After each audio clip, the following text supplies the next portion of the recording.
अस्सलाम वालेकुम। शुरू अल्लाह के नाम से जो बड़ा मेहरबान नहायत रहम करने वाला है। अल्लाह पाक आप तमाम देखने वालों को अपने हिफ्ज़-ओ-मान में रखे, आप सबको अपने बच्चों के साथ, अपने घर वालों के साथ खुश रखे, आबाद रखे। अल्लाह पाक आप सबकी परेशानियों, मुसीबतों को दूर फरमाए, आप सबके लिए आसानियाँ पैदा करे, आमीन। आज हम बनाएंगे बहुत ही मज़ेदार सी सरदाई। सरदाई की रेसिपी मैं आप लोगों को दूंगी।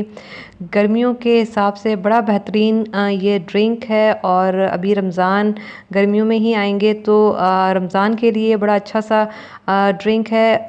सरदाई का पाउडर बनाना मैं आप लोगों को बताऊंगी कि आप बहुत सारा पाउडर बना के रख सकते हैं और जब चाहे जो है उसको निकालें और आराम से आप इसका ड्रिंक तैयार कर सकते हैं। तो रेसिपी देखें, पसंद आती है तो चैनल को ज़रूर सब्सक्राइब करें, लाइक करें और शेयर करें। तो चलिए रेसिपी स्टार्ट करते हैं। बिस्मिल्लाहिर्रहमानिर्रहीम।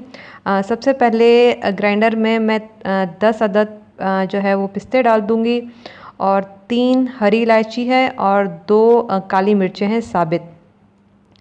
3 हरी इलायची और 2 साबित काली मिर्चें। 1 टेबल स्पून मैं सौंफ का डालूँगी। 1 टेबल स्पून सौंफ चला गया। और ये बादाम है 10 मैंने बादाम लिए हैं। मैंने इसके जो छिलके हैं वो उतार लिए हैं। आप चाहें तो छिलके उतार दें, चाहें तो छिलके समेत पीसें, कोई मसला नहीं है। तो 10 बादाम चले गए और 1 टेबल स्पून ये खसखस चली जाएगी। खसखस को आप छन्नी में अच्छे से छान लीजिएगा क्योंकि इसमें मिट्टी होती है, तो चाय की छन्नी जो होती है उसमें आप इसको अच्छे से छान लें। और इसके अलावा ये मेरे पास 4 मगज़ हैं।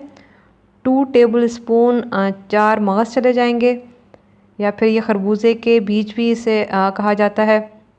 इसके बाद आप इन सारी चीज़ों को ग्राइंडर में डालें और इन सारी चीज़ों का बहुत बारीक पाउडर बना लें। जितना बारीक आप इसको पीस सकते हैं उतना बारीक आप इसको पीसें और इसका पाउडर बना लें। बिल्कुल जो है वो पाउडर की तरह ये होना चाहिए, बिल्कुल बारीक पीसना चाहिए, इसमें दाना बिल्कुल भी नहीं होना चाहिए।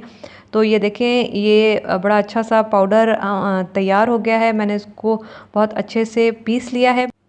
बस इस तरह से आपने पाउडर बना लेना है और उसके बाद आपने किसी भी एयर टाइट बॉटल में या फिर किसी भी एयर टाइट जार में आप इसको भर के रख दें आराम से। जब भी आपने जो है वो ड्रिंक बनाना हो तो उसको निकालें और ड्रिंक बना लें। वैसे ये मैंने थोड़ा सा बनाया है, इस पाउडर में आराम से 3 से 4 ग्लास बन जाएंगे। लेकिन अगर आपने ज़्यादा बनाना है रमज़ान के लिए तो उसकी रेसिपी मैंने ऊपर स्क्रीन पे दे दी है, आप वहाँ से देख सकते हैं और बहुत ज़्यादा रमज़ान के लिए बना के रख सकते हैं। पाउडर बना लिया, अब हम ड्रिंक बनाएंगे। तो ड्रिंक के लिए सबसे पहले जूसर मशीन में मैं 2 टेबल स्पून में ठंडाई का जो पाउडर अभी बनाया था वो इसमें चला जाएगा और 2 टेबल स्पून चीनी मैं इसमें डाल रही हूँ। चीनी आप अपने हिसाब से जितनी आपको मिठास पसंद है उस हिसाब से डाल सकते हैं। मैं 2 टेबल स्पून डाल रही हूँ और 1 कप भर के मैं इसमें ठंडा दूध डाल रही हूँ। ठंडा दूध डाला है और इस वाले चाय के कप की मैंने मेजरमेंट की है, तो ये पूरा मैंने भर के लिया है। आप चाहें तो इसमें बर्फ़ डाल सकते हैं, मैं बर्फ़ नहीं डाल रही, मैंने ठंडा दूध डाला है। तो बस इन सारी चीज़ों को हमने ब्लेंडर में डालना है और 1 से 2 मिनट के लिए आप ब्लेंडर चला दें और उसके बाद मज़ेदार सी जो हमारी सरदाई है या फिर जो ठंडाई है वो तैयार हो जाएगी। आप चाहें तो छान के भी ग्लास में डाल सकते हैं। अगर आप चाहते हैं कि छोटे छोटे ज़रात आपके मुंह में ना आए तो आप इसको छान सकते हैं। तो ये मज़ेदार सी सरदाई हमारी तैयार हो जाएगी। बहुत आसान तरीके से मैंने कोशिश की है कि आप लोगों को ये रेसिपी दूँ। तो ये मज़ेदार सी रेसिपी आप रमज़ान के लिए बनाएं। पाउडर की जो रेसिपी है, अगर आप ज़्यादा बनाना चाहते हैं तो उसकी रेसिपी भी मैंने स्क्रीन पे दे दी थी, आप वहाँ से देख सकते हैं और बना सकते हैं। तो रेसिपी ज़रूर बनाइएगा और मुझे बताइएगा कि कैसी बनी। और जाते जाते यही कि खुश रहें, दूसरों को खुश रखें, लोगों में आसानियाँ बांटें, अपना बहुत सारा ख्याल रखिएगा, मुझे दुआओं में याद रखिए।